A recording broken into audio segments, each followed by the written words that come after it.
Most of your employees are still working remotely, is that correct? So we moved everybody to remote work from home, all 120,000 of us. But as countries are opening up, we're starting to move people back in. So, for example, in Taiwan, we actually are about 70%. In places in Europe, we've been bringing some people back. But fundamentally, we moved everybody to work from home.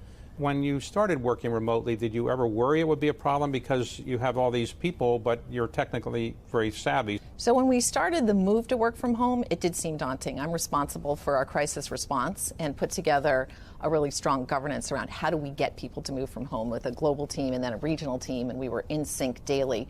That worked really well. What we were most concerned about was what would be the impact on productivity and wellness.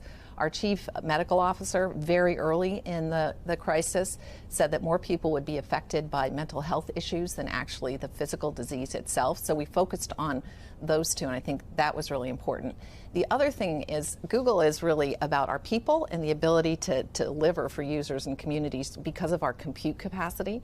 And one of the things we didn't have to worry about was our ability to really deal with the surge in online activity. And that was because of all of the investments over many years and all of the testing for what could happen in a sort of crisis scenario.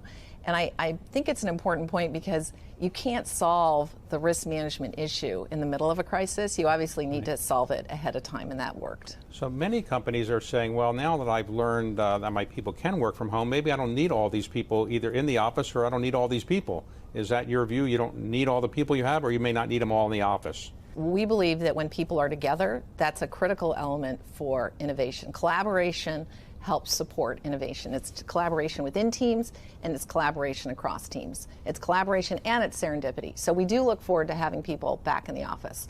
What we're looking at is the productivity lift you get if people have the ability to work from home some days, be in the office, in particular when the rest of their team or more broadly teams are in the office. And if you can save people commute time, you have better access to talent because you're solving what people want in their personal life, it's actually going to result in a better outcome.